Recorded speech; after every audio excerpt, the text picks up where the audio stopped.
अस्सलाम वालेकुम। आजकल डॉलर पे क्रैकडाउन शुरू है और बहुत सारे लोग परेशान हैं कि डॉलर पे क्रैकडाउन शुरू है, डॉलर तेज़ी से नीचे जाता जा रहा है।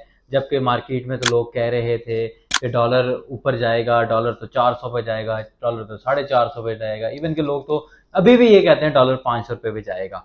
ठीक है, उसके साथ-साथ डॉलर की सिर्फ कहानी नहीं है, सोने पे भी क्रैकडाउन शुरू हुआ है, गोल्ड की मार्केट भी क्रैश करती जा रही है, गोल्ड भी दिन ब दिन नीचे जाता जा रहा है। वजह क्या है? नीचे क्यों जाता जा रहा है? इसकी वजह यह है कि आर्टिफिशियल मार्केट क्रिएट की हुई है। ठीक है, डॉलर इंटरबैंक डॉलर का रेट 300 रुपये है, मार्केट में 340 350 रुपये चल रहा है।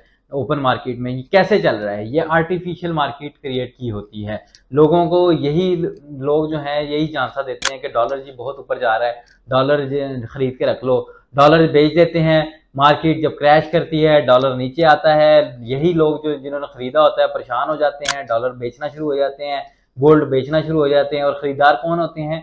जिन्होंने बेचा होता है वही खरीदार होते हैं, वापस खरीदते हैं, फिर आपको दोबारा जब महंगा होता है फिर आपको दोबारा चिपका देते हैं, दोबारा कहते हैं कि डॉलर ऊपर जा रहा है, तेजी से खरीद के रख लो, बड़ा फायदा होगा।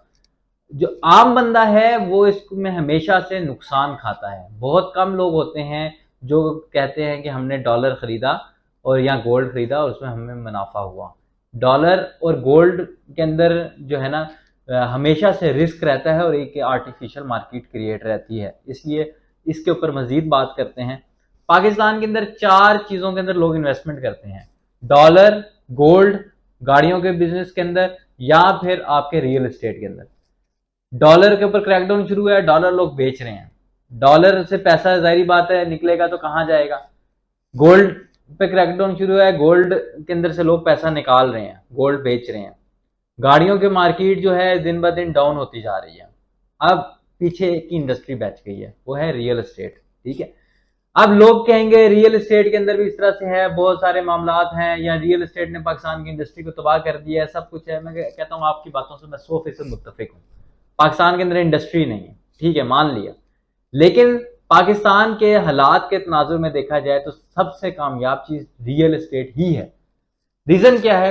पहली रीजन, यहाँ पे अगर अदालती निज़ाम को देखा जाए पाकिस्तान के अंदर, यहाँ पे केस चलते हैं तो 30-30 40-40 साल आप केस ही भुगताते रहते हैं। आपके साथ कोई फ्रॉड करके भाग जाता है, पैसे लेके भाग जाता है, 10-10 साल 15-15 साल FIA में आगे पीछे केस चलते रहते हैं। मेरे अपने करीबी जानने वाले हैं, मेरे अपने दोस्त यार हैं जिनके जिनके साथ 6-7 लाख रुपए का, 8 लाख रुपए का, 10 लाख रुपए का घपला हुआ है। FIA में उन्होंने केस किया हुआ है, पिछले 10 साल से FIA में जो है ख्वार हो रहे हैं, यहाँ तक के मुल्जिम की निशानदेही वगैरह हो चुकी है। यहाँ पे निज़ाम ऐसा है कि लोग यहाँ पे जो अदारे हैं वो कहते हैं हमें कुछ खिलाओ, हमारी जेबों को गर्म करो, उसके बाद आपके केस को परसू किया जाएगा। जब इस तरह के हालात आते हैं सामने तो एक आम बंदा जो है वो कहता है कि बेहतर है एक मैं कागज का टुकड़ा खरीद लूं, एक जमीन खरीद लूं, मेरे पास प्लॉट तो मौजूद है ना, कल को पैसे चाहिए होंगे, कुछ भी होगा, मैं बेच के मैं अपनी जरूरत पूरी कर लूंगा। तो सेफ इन्वेस्टमेंट है रियल एस्टेट, सेफ इन्वेस्टमेंट है। डॉलर आपने लेके रखा हुआ है, डॉलर कहां पे जमा करवाएंगे? यहाँ तो बैंक में आपको डॉलर अकाउंट खुलवाना पड़ेगा। डॉलर अकाउंट भी पाकिस्तान के अंदर इस तरह से चलते हैं कि आपने डॉलर अकाउंट खुलवाया हुआ है और आपको कहा जाता है जब आप लेने जाते हो तो डॉलर तो अवेलेबल नहीं है, हम आपको पाकिस्तानी करेंसी देंगे। डॉलर अकाउंट का क्या फायदा हुआ? ठीक है, इसी तरह गोल्ड भी आप अगर घर में रखते हैं, आगे पीछे रखते हैं, तो उसके ऊपर रिस्क है, गोल्ड चोरी हो सकता है। अगर ये चोरी हो गया, जिस तरह कैश है चोरी हो गया, तो उसके कोई आपके पास कोई ऐसा प्रूफ नहीं है जिससे आप प्रूफ कर सकें ये चीज आपकी है। हाँ, आपकी प्रॉपर्टी पे कब्जा हो गया है, आपके पास उसके डॉक्यूमेंट्स हैं, आपके पास एविडेंस है कि ये आपकी प्रॉपर्टी है। ठीक है, ये इस वजह से, ये वो वजूहात हैं जिसकी वजह से लोग प्रॉपर्टी के अंदर इन्वेस्ट करते हैं, प्रॉपर्टी खरीदते हैं। और यही वजह है कि पाकिस्तान के अंदर इंडस्ट्री कामयाब नहीं होती। पाकिस्तान के अंदर ये गवर्नमेंट अगर इसको चाहे अपने लॉ एंड ऑर्डर और ये बाकी चीज़ों को अगर ठीक कर दे, लोगों का ट्रस्ट को बहाल किया जाए, तो ही इस मुल्क में इंडस्ट्री चल सकती है। अदरवाइज इसी तरह रियल एस्टेट ही कामयाब रहेगी। अच्छा, अब रियल एस्टेट के अंदर भी लोग, बहुत सारे लोग कहेंगे कि रियल एस्टेट में भी बहुत फ्रॉड है, ये है वो है। वो आप लोगों की अपनी कोताहियों की वजह से है। आप एक गलत बंदे के हाथ चढ़ जाते हैं, उस पर ट्रस्ट कर लेते हैं, 10-20 लाख रुपए बचाने के चक्कर में या 10-20 हजार रुपए बचाने के चक्करों में लालच में आ जाते हैं और गलत बंदे के हाथ पैसे दे के फिर आप घूमते फिरते रहते हैं कि भाई हमारे साथ तो फ्रॉड हो गया। तो फ्रॉड तो हर जगह चलता है। ये बिल्कुल ऐसे ही है कि स्टेट बैंक ऑफ पाकिस्तान ने नोट की करेंसी जो है उन्होंने निकाली हुई है और आपको कोई मार्केट के अंदर फेक नोट दे जाता है, आप कहते हो कि भाई स्टेट बैंक ऑफ पाकिस्तान क्या गलत करेंसी छाप रहा है? ऐसा बिल्कुल नहीं कहते, आप कहते हो कि भाई मुझे जाली नोट किसी ने चिपका दिया।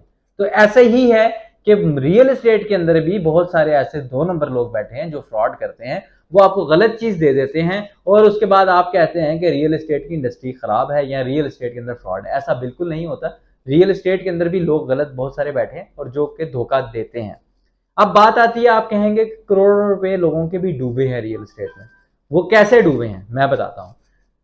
बहुत सारे लोग क्या करते हैं, रियल एस्टेट के बिजनेस के अंदर इन्वेस्ट करते हैं, जैसे कि मेरा ऑफिस है, किसी के ऊपर एतमाद करते हैं, दोस्ती यारी के अंदर उनको पैसे देते हैं, बाद में वो पैसे डूब जाते हैं और डूबने के बाद कारोबार के अंदर डूब जाते हैं और उसके बाद कहते हैं कि जी रियल एस्टेट में हमारे साथ फ्रॉड हो गया या हमने लॉस खाया या इस तरह की चीजें। जो लोग रियल एस्टेट को परचेज करते हैं, सॉलिड चीजें उनके नाम पे होते हैं, आपके उनके फाइल्स होती हैं, उनके डॉक्यूमेंट्स उनके पास होते हैं, वो सबसे सेफ एंड सिक्योर है। और ऐसे बेशुमार अगर आपको 10% लोग मिलेंगे ना जो कहेंगे फ्रॉड है, तो वहीं पे 90% लोग भी मिलेंगे जो कहेंगे हमने अपना पैसा रियल एस्टेट से बनाया। हमने फलाना प्लॉट लिया था 10 लाख का लिया था, आज 1 करोड़ का है। हमने वो फलाना प्लॉट 20 लाख का लिया था, आज 1.5 करोड़ का है। तो बहुत सारे आपको लोग ऐसे मिलेंगे। तो लिहाजा मेरे आप लोगों से सबसे गुजारिश है कि जो लोग ये डॉलर, गोल्ड या गाड़ियों के पीछे भागते हैं, तो भाई सॉलिड चीज के पीछे जाएं, रियल एस्टेट के अंदर इन्वेस्ट करें, सेफ है, सिक्योर है पाकिस्तान के हालात के तनाजुर में। अभी मैंने आप पीछे सारी वजूहात बता दी हैं कि पाकिस्तान के अंदर रियल एस्टेट की इंडस्ट्री क्यों कामयाब है। उसी बुनियाद पे मैं कह रहा हूँ रियल एस्टेट सेफ है। ठीक है, जब मुल्क के हालात बेहतर हुए, अल्लाह ने चाहा, हमारे हुक्मरानों ने चाहा, तो तब किसी और इंडस्ट्री की तरफ आप मूव कर सकते हैं, लेकिन आजकल की सूरत हाल में रियल एस्टेट ही सेफ इन्वेस्टमेंट है। तो रियल एस्टेट के अंदर सेफ इन्वेस्टमेंट के लिए आप मुझसे रब्ता कर सकते हैं। हमजा ताहिर मेरा नाम है, G11 मरकज में मेरा ऑफिस है। अस्सलाम वालेकुम।